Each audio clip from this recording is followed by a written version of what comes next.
Welcome to Educlick, your online study partner. Good morning दोस्तों, आपका बहुत बहुत स्वागत है आपके अपने यूट्यूब चैनल एजुक्लिक में।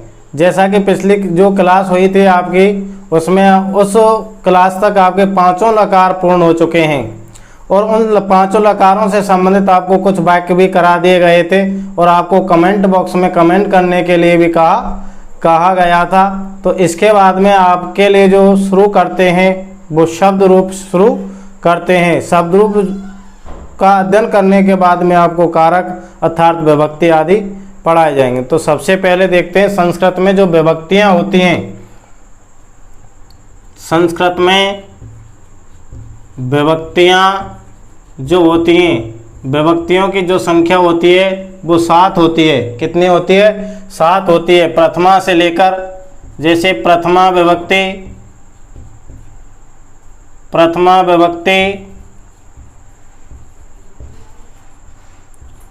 द्वितीया विभक्ति,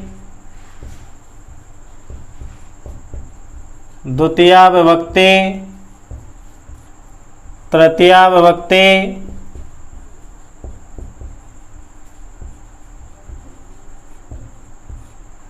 चतुर्थी, पंचमी, षष्ठी, सप्तमी, ये 7 विभक्तियां होती हैं। एक और होती है संबोधन, जिसमें प्रथमा विभक्ति ही होती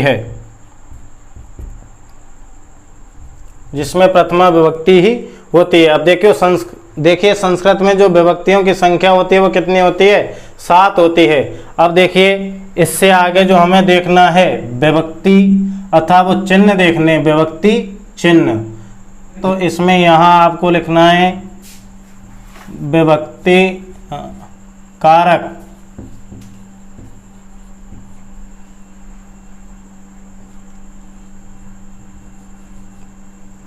चिन्ह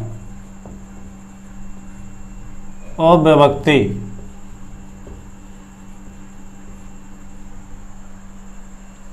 या इसको हम विपरीत भी लिख सकते हैं। पहले विभक्ति,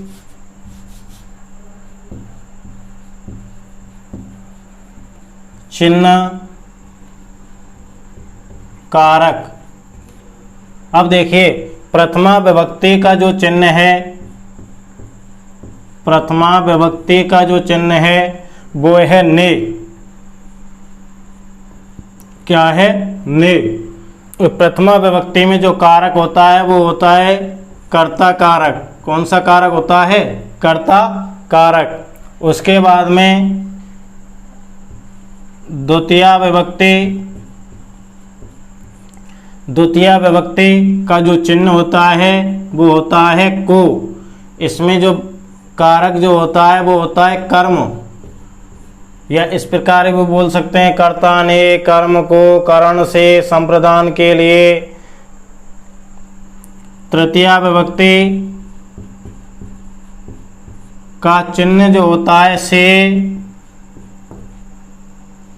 या द्वारा, कारक होता है करण। चतुर्थी विभक्ति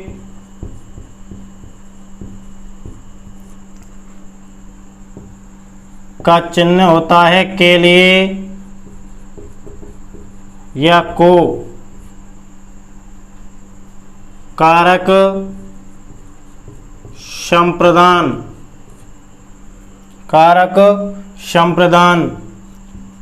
पंचमी विभक्ति से अलग होने पर कारक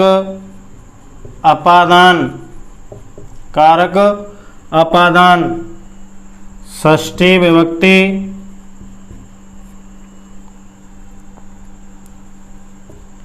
का, के, ना, ने, संबंध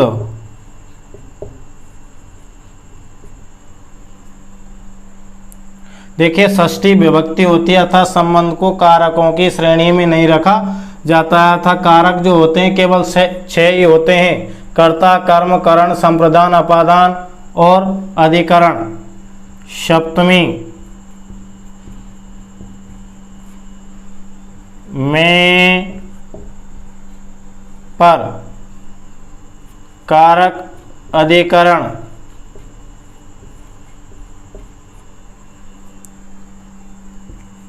इसके बाद में संबोधन,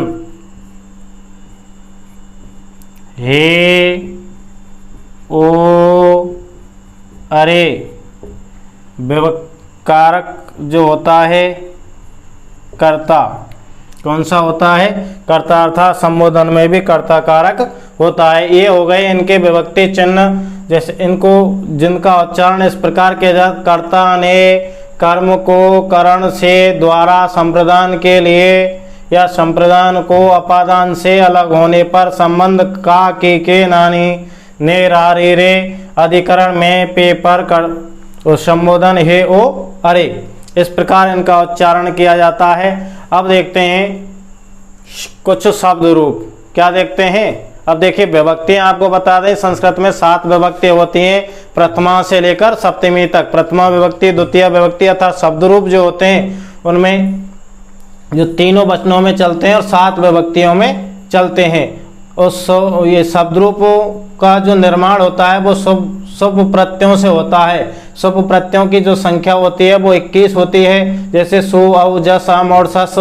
वैसे ये आपके कोई काम के नहीं है, लेकिन आपके लिए वैसे बताया जा, जैसे धातुओं में तिगंत प्रत्यय जोड़े जाते हैं, जैसे मैंने आपको बताया था ना, तिप, तस, जे, सिप, थस, थ। ऐसे ही शब्द रूप जो निर्मित होते हैं उनमें सुबंत प्रत्यय संयुक्त किए जाते हैं। सुबंत जो प्रत्यय होते हैं उनकी संख्या 21 होती है। अब देखिए हमको शब्द रूप देखते हैं। सबसे पहले शब्द रूपाणी। शब्द रूपाणी। अब देखिए सबसे पहले आपको क्या आना चाहिए कि 7 विभक्तियों के नाम, जैसे यहाँ विभक्ति और वचन, एक वचन, द्विवचन और बहुवचन। सबसे पहले इनको शब्द रूप लिखने से पहले आपको रांत पद देखना है। जैसे बालक जो पद है, बालक जो पद है, अब देखिए सबसे पहले रांत पद देखने के लिए आपको बालक के अंत में कौन सा स्वर वर्ण सम्मिलित है? ए। कौन सा है?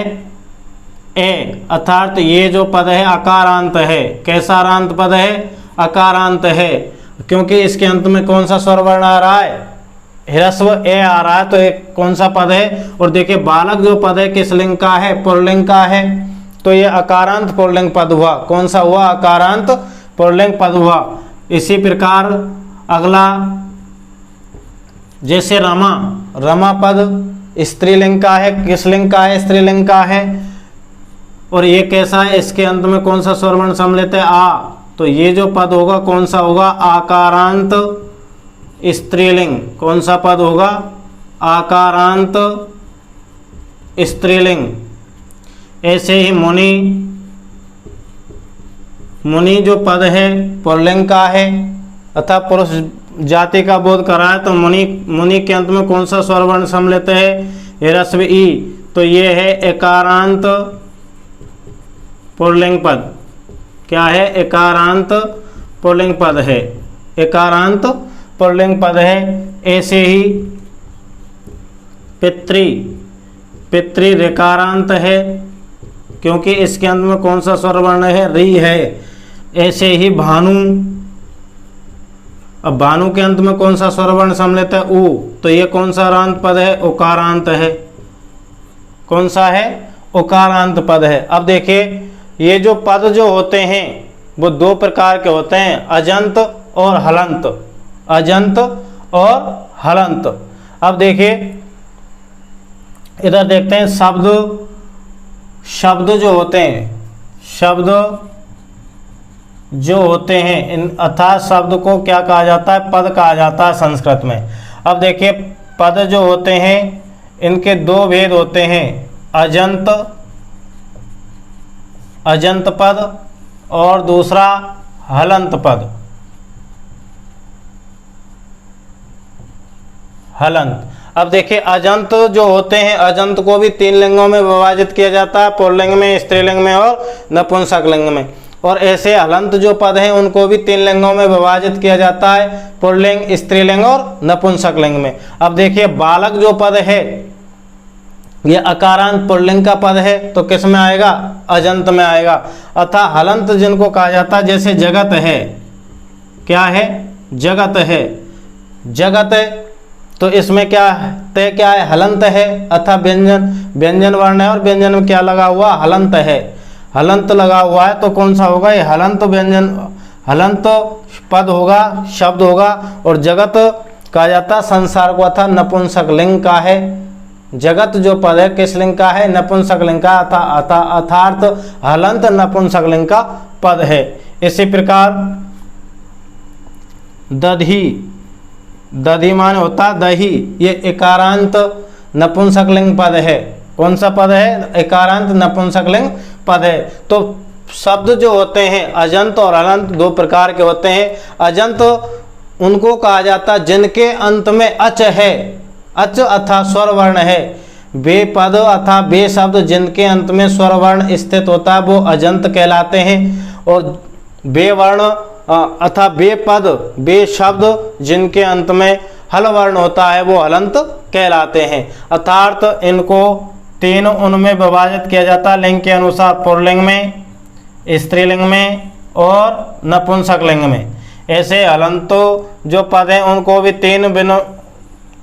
3 भागों में विभाजित किया जाता है, पुल्लिंग, स्त्रीलिंग और नपुंसक लिंग। अर्थात अजंत पुल्लिंग पद, अजंत स्त्रीलिंग पद, अजंत नपुंसक लिंग पद, हलंत पुल्लिंग पद, हलंत स्त्रीलिंग पद और हलंत नपुंसक लिंग पद। तो ये आपको समझ में आएंगे। इस प्रकार ये रांत पद होते हैं। अब सबसे पहले आपको जो पढ़ना है शब्द रूपों में, शब्द रूपों में बालक शब्द, बालक शब्द, बालक जो शब्द है वो अकारांत, अकारांत पुल्लिंग पद है। अकारांत पुल्लिंग शब्द है। कैसा है? अकारांत पुल्लिंग शब्द है। इससे पहले, सबसे पहले शब्द रूप लिखते समय हमें क्या करना? विभक्तियां लिखनी है। उसके बाद 3 वचन लिखने हैं, क्योंकि कोई भी संज्ञा शब्द हो उसके रूप 7 विभक्तियों में और 3 वचनों में चलते हैं। प्रथमा, द्वितीया, तृतीया, चतुर्थी, पंचमी, षष्ठी, सप्तमी और संबोधन। अब देखिए, अब बालक शब्द का प्रथमा विभक्ति एक वचन जो पद है वो क्या बनता है? बालकः। क्या बनता है? बालक है। क्या बनता है? बालक है। अगला द्विवचन में बालकहु, बहुवचन में बालकः। अतः इनके अर्थ इस प्रकार होते हैं: बालक, 2 बालक, अनेक बालक। शय बालक है, वह बालक है, तव बालकौ, वे दोनों बालक हैं, ते बालकः, वे सब बालक हैं। इस प्रकार इनका प्रयोग किया जाता है। द्वितीय विभक्ति एक वचन में बालकम, बालकम, द्विवचन में बालकौ, बहुवचन में बालकान। तृतीय विभक्ति एक वचन में बालकेन, द्विवचन में बालकाभ्याम, बहुवचन में बालकै।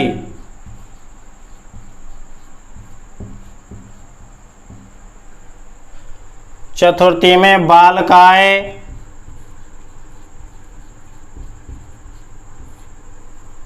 पंचमी में द्विवचन में बालकाभ्याम,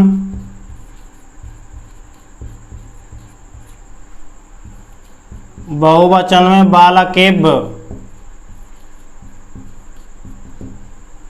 बालकेभ ऐसे पंचमी विभक्ति में बालकात,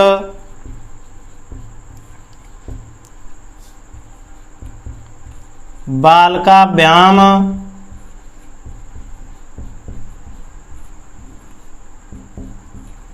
बालकेभ। षष्ठी में बालकस्य, बालकस्य। द्विवचन में बालकयो, बालकानाम, बालका नाम। सप्तमी में बालके, बालकयो, बालकेषु, बालकेषु। संबोधन में हे बालक,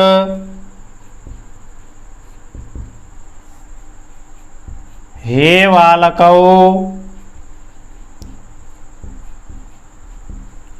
हे बालकः, हे बालकः।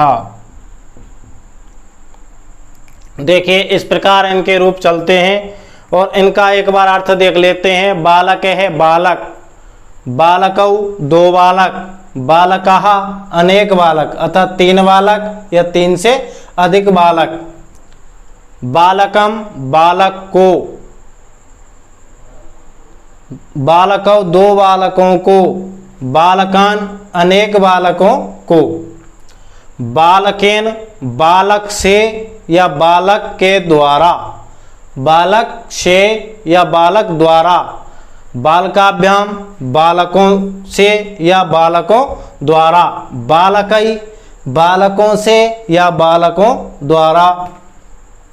बालकाय बालक के लिए, बालकाभ्याम दो बालकों के लिए, बालकेभ बालकों के लिए या अनेक बालकों के लिए। बालकात बालक से, बालकाभ्याम बालकों से, बालकेभ अनेक बालकों से। बालकस्य बालक का, बालकयो दो बालकों का, बालकानाम अनेक बालकों का। बालके बालक में या पर, बालकयो दो बालकों, बालकेषु अनेक बालकों पर। हे बालक, हे बालक, हे बालकौ, हे बालको, हे बालकः, हे बालको, हे बालको। इस प्रकार इनका प्रयोग किया जाता है। अब देखिए एक नोट आपको लिखना है। तृतीया विभक्ति, तृतीया विभक्ति एक वचन तथा षष्ठी विभक्ति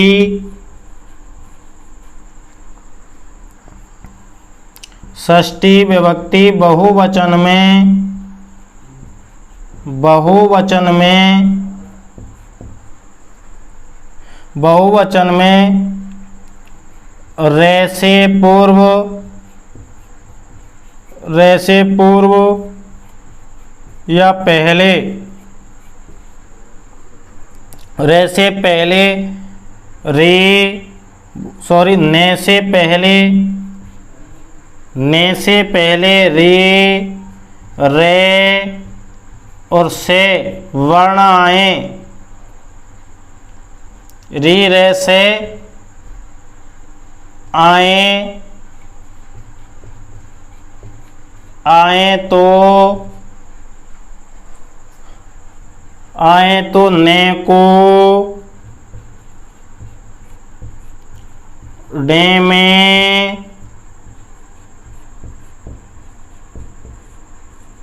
परिवर्तित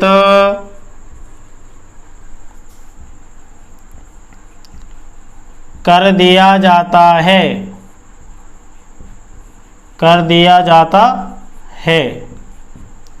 देखिए ये नियम ये कहता है कि तृतीया विभक्ति एक वचन, तृतीया विभक्ति एक वचन और तथा षष्ठी विभक्ति बहुवचन में ने से पहले, अब देखिए इसमें ने यहाँ है अंत में और इसमें कहाँ है, ये है। ने से पहले यदि इन तीनों वर्णों में से कोई सा भी एक वर्ण है, क्या आए, री आए, रे आए, से आए, तो इस ने को और इस ने को किस में परिवर्तित कर दिया जाता है, इस णे में टे वर्ग के अनुनासिक वर्ण में परिवर्तित कर दिया जाता है। और यदि इनसे पहले इन तीनों वर्णों में से कोई सा भी नहीं आए तो क्या ने के स्थान पर ने ही रहता है। जैसे उदाहरण के रूप में हम राम शब्द के रूप देखते हैं। अब देखिए राम का यहाँ क्या बनेगा, राम है, रामऊ, रामः, रामम, रामऊ, रामान, राम। अब देखिए राम यहाँ तृतीय विभक्ति एक वचन में क्या वैसे तो इसके हिसाब से क्या बनेगा, रामेन। अब देखिए ने से पहले इधर देखना है आपको, पहले ने से पहले रे है तो इस ने को किस में परिवर्तित करेंगे, रे में परिवर्तित करेंगे। किस में परिवर्तित करेंगे, इस रे में परिवर्तित करेंगे। तो यहाँ राम का तृतीय विभक्ति एक वचन क्या बनता है, रामेण। क्या बनता है, रामेण। तो यही आपको देखना है। अब जैसे रामेण, रामाभ्याम, रामाई, रामाय, रामाभ्याम, रामेभ्य, रामात, रामाभ्याम, रामेभ्य, रामस्य, रामयो, रामाणाम। अब देखिए यहाँ क्या आएगा, रामा नाम। क्या आता है, रामा नाम, इस हिसाब से। लेकिन इस ने से पहले रे है तो इस ने को किस में परिवर्तित कर देंगे, टे के अनुनासिक में परिवर्तित कर देंगे। तो क्या बनेगा यहाँ, रामा राम। क्या बनेगा, रामा राम। ऐसे बालक रामे, रामयो, रामेशु, हे राम, हे रामऊ, हे रामा। तो ये आपको ध्यान रखना है कि तृतीय विभक्ति एक वचन तथा षष्ठी विभक्ति बहुवचन में ने से पहले रे रे से आए तो ने को किस में परिवर्तित कर दिया जाता है, रे में परिवर्तित कर दिया जाता है। ये नियम केवल तृतीय विभक्ति एक वचन और षष्ठी विभक्ति बहुवचन के लिए है। अब देखिए ये हो गया। अब कोई भी अकारांत पुल्लिंग पद हो, कोई भी अकारांत पुल्लिंग पद हो और जिसके हमें क्या बनाने, शब्दरूप बनाने हो, तो उनके शब्दरूप इस बालक शब्द के समान ही चलते हैं। कोई भी अकारांत पुल्लिंग पद हो, जैसे छात्र है, राम है, श्याम है, मोहन है, दीपक है, सोहन है, कोई भी अकारांत पुल्लिंग पद हो, उन सभी के रूप किस प्रकार चलेंगे, बालक के समान ही चलते हैं। एक बार इनको आप लिख लीजिए और एक बार एक शब्द एक अकारांत पुल्लिंग शब्द के रूप और आपको इसके बाद में लिखाते हैं। अब देखिए एक और शब्द के रूप देख लेते हैं। अकारांत कोई भी पुल्लिंग पद हो, जिससे पद लेते हैं छात्र। छात्र शब्द के रूप लिखने हैं हमें। यहाँ एक वचन, द्विवचन और बहुवचन। प्रथमा, द्वितीया, तृतीया, चतुर्थी, पंचमी, षष्ठी, सप्तमी और संबोधन। अब देखिए छात्र पद है, छात्र है, छात्रौ, छात्राः छात्रम् छात्रौ छात्रान्।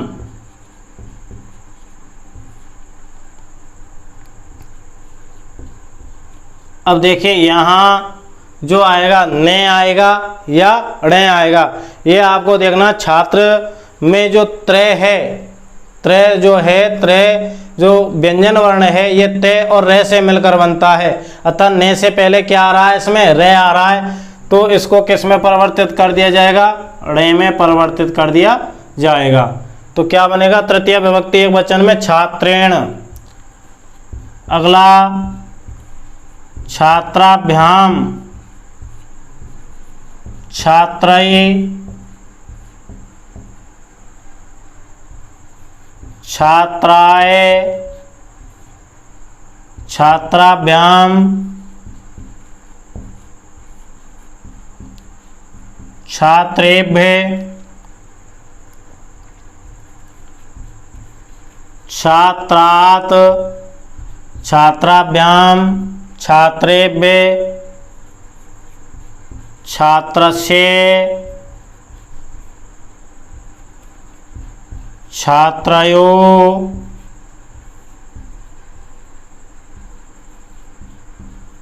छात्राणां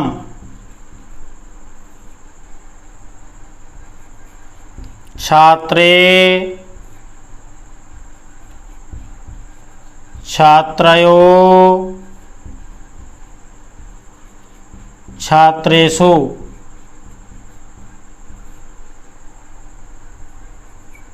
हे छात्र हे छात्रौ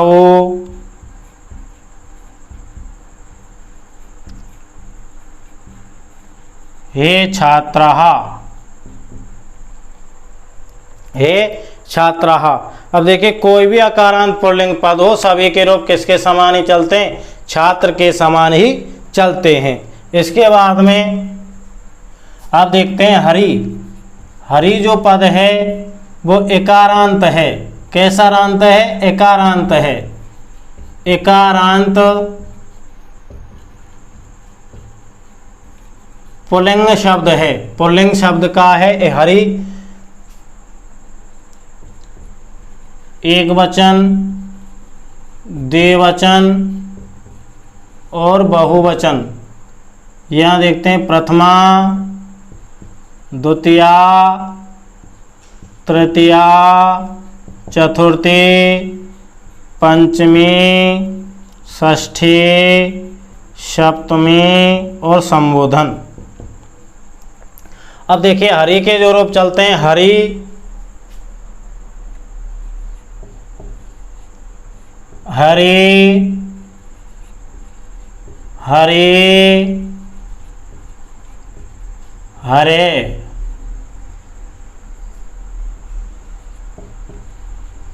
हरिम हरि हरेन हरिम हरि हरेन हरिणा। अब देखिए वही नियम लगता है, यदि यहाँ ने आता, हरि ना होता तो ने से पहले क्या है, रे है, तो रे से ने को किस में परिवर्तित कर दिया, डा में परिवर्तित कर दिया। हरिणा हरिभ्याम हरिभि हरये हरिभ्याम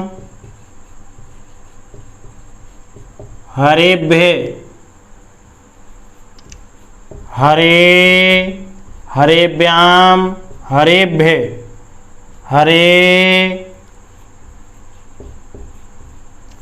हर्यो हरिणाम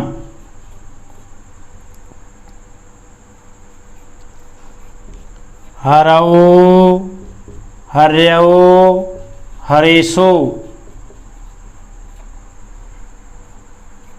हे हरे हे हरि हे हरे, हे हरे। इस प्रकार एकारांत पुल्लिंग शब्दों के रूप चलते हैं। कोई भी एकारांत पुल्लिंग पद हो उनके रूप इस प्रकार ही चलते हैं। अब देखिए, हरे हरे हरे, हरेम हरे हरेन, हरिणा हरेभ्याम हरेभे, हरे हरेभ्याम हरेभ्ये, हरे हरेभ्याम हरेभ्ये, हरे हरयो हरिणाम, हरऊ हर्यो हरीषु, हे हरे हे हरि हे हरे। अब देखिए, इसमें आपको शॉर्ट रूप जो है आपका ना, तृतीय विभक्ति एक वचन से ना, ए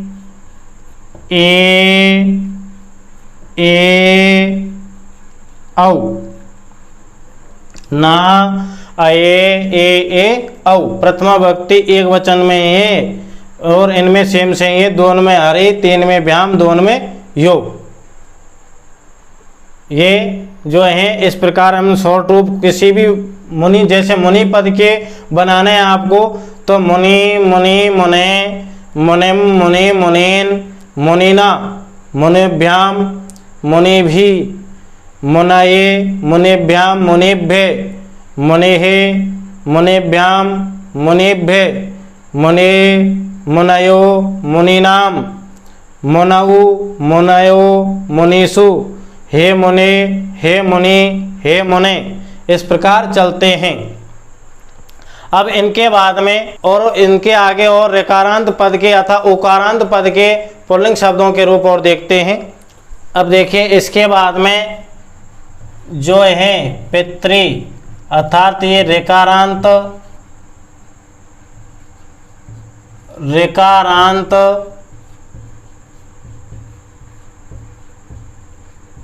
पुल्लिंग पद है। कैसा है? पुल्लिंग शब्द है। अब देखिए, ऋकारांत पुल्लिंग शब्द के कोई भी ऋकारांत पुल्लिंग शब्द हो, इनके यदि हमें धातु रूप शब्द रूप लिखने हों, एक वचन, द्विवचन,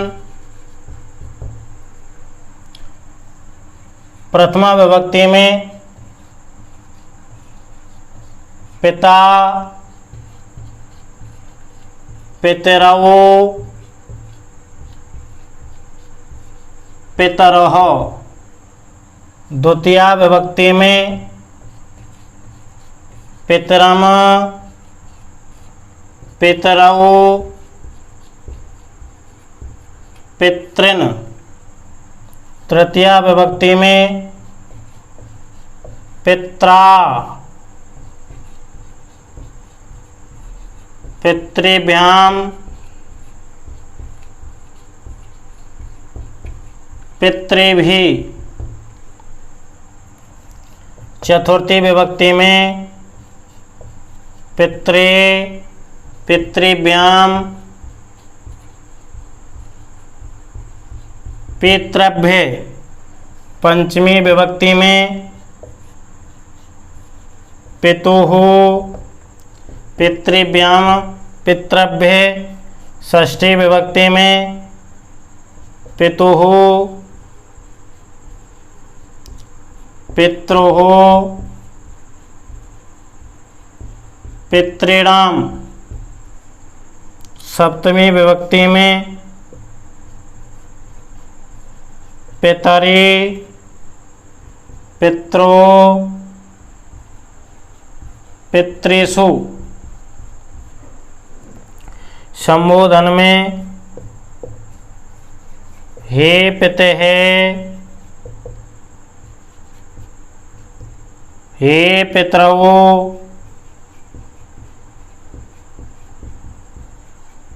हे पितरः।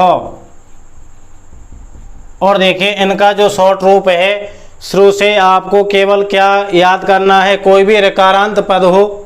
अब देखिए, ये है ऋकारांत पुल्लिंग शब्द के रूप, और शॉर्ट रूप में हम देखते हैं तो कोई भी ऋकारांत पद हो, उसके धातु शब्द रूप निर्माण करते समय हमें केवल एक वचन के आपको बताया जा रहे। एक वचन से आपको कोई भी जैसे मातृपद है या भ्रातृपद है, तो इसमें इस री को हटाना है और उसमें क्या जोड़ना है? प्रथमा विभक्ति एक वचन में ता, द्विवचन में तरम, तृतीय विभक्ति में त्रा, चतुर्थी में त्रे, पंचमी में तू, षष्ठी में तू और सप्तमी में तरी। इस प्रकार हम इनको याद रख सकते हैं। और द्विवचन और बहुवचन में जैसे और शब्दों के शब्द रूप चलते हैं उसी प्रकार इनके चलते हैं, केवल आपको इसका ध्यान रखना है द्वितीय विभक्ति बहुवचन का। अब देखिए एक वचन के जो रूप हैं, कोई भी रेकारांत पद हो तो प्रथमा विभक्ति से लेकर सप्तमी विभक्ति एक वचन में आपको ये जोड़ने, ता, तरम, त्रा, त्रे, तू, तू, तरी। क्या जोड़ने? ता, तरम, त्रा, त्रे, तू, तू, तरी। इस प्रकार जोड़ते हैं। और रेकारांत कोई भी पद हो सभी के शब्द रूप इसी पितृ के समान ही चलते हैं।